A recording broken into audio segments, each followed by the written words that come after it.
Jadi sehat dan sakitnya raga seseorang itu sebagaimana yang tadi Nabi SAW jelaskan, bahwa dalam hati manusia terdapat segumpal daging, jika dia baik, baiklah semua, jika dia rusak, rusaklah semua, maka hatinya tadilah panglima bagi seluruh tentaranya berupa anggota tubuhnya.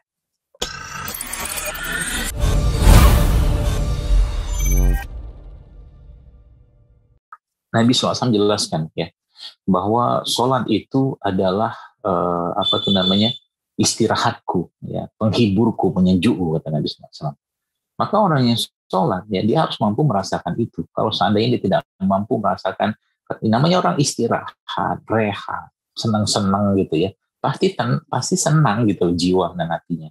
Artinya kalau dia tidak merasakan itu semua ketika sholat, ya maka otomatis bisa dipastikan ada beberapa hal yang terlanggar di situ. Ya, contohnya mungkin bacaannya tidak benar, atau bacaannya terlalu cepat, tidak tumaninah, ya tidak khusyuk dan seterusnya.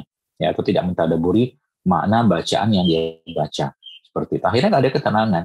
Orang-orang yang terus-menerus tidak tenang, Bapak Ibu sekalian, ya, maka pasti jiwanya, termasuk juga mental di sini pasti akan bermasalah. Kisah yang tadi yang saya ingin sebutkan kepada Bapak Ibu sekalian, teman-teman sekalian, adalah kisah di mana ada seorang yang subhanallah dia bekerja di suatu tempat, saya nggak usah sebutkan di mana gitu kan. Lalu di tempat tersebut sepertinya ya dia emang tidak menceritakan secara jelas ya.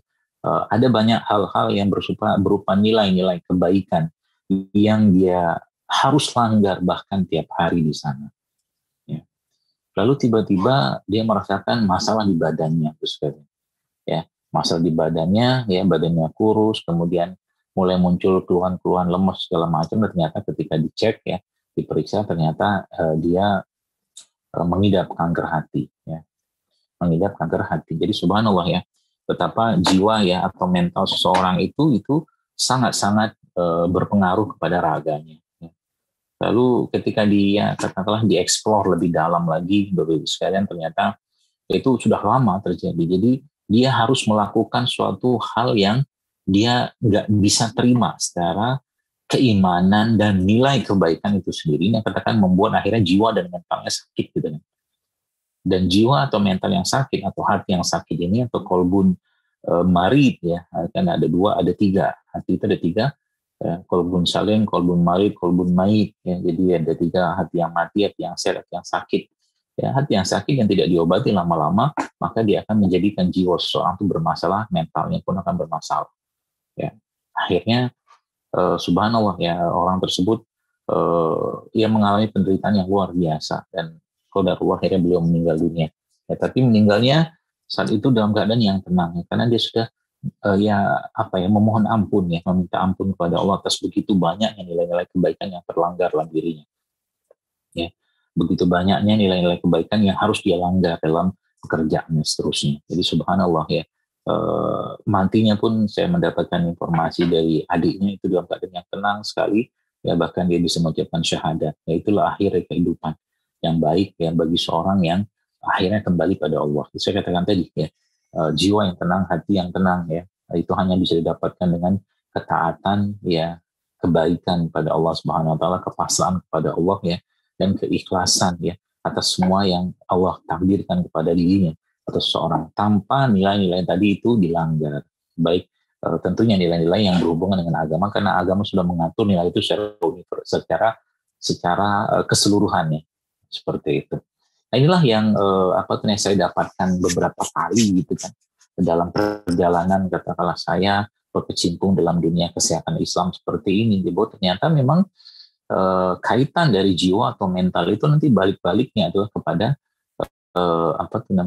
kepada raga seseorang. Jadi sehat dan sakitnya raga seseorang itu sebagaimana yang tadi Nabi SAW jelaskan, bahwa dalam hati manusia terdapat segumpal daging, jika dia baik, baiklah semua, jika dia rusak, rusaklah semua, maka hatinya tadilah panglima bagi seluruh tentaranya berupa anggota tubuhnya.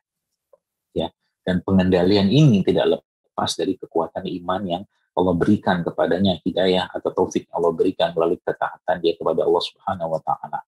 Jadi tadi ya, kembali pada konsep bahwa ketenangan tadi ya, anzala ya, itu diturunkan oleh Allah Subhanahu wa taala. Jadi tidak akan bisa didapatkan ketenangan untuk kepada jiwa, hati dan mental seseorang tadi itu kecuali ketenangan yang diberikan oleh Allah atas keimanannya dia, sebagaimana kisah seorang sahabat yang bernama Abdullah ya radhiyallahu anhu yang pernah disebut dalam sebuah riwayat ya, sahabat tersebut ya sedang makan ya. Lalu akhirnya ada salah seorang yang memberikan kabar kepadanya dan mendatanginya yang mengatakan pada sahabat tadi, ya Abdullah, anakmu mati.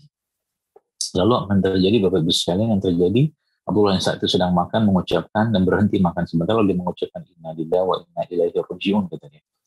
Lalu subhanallah Bapak Ibu sekalian, setelah dia mengucapkan inna lillahi wa inna ilaihi raji'un, dia makan lagi. Ini yang ngasih kabar kurang ya. Kurang senang gitu kan dengan kurang reaktifnya orang tadi ya, mungkin bahasa kita. Dan subhanallah akhirnya dia mengatakan, ini kenapa inti tenang-tenang saja gitu karena bahasa kita gitu.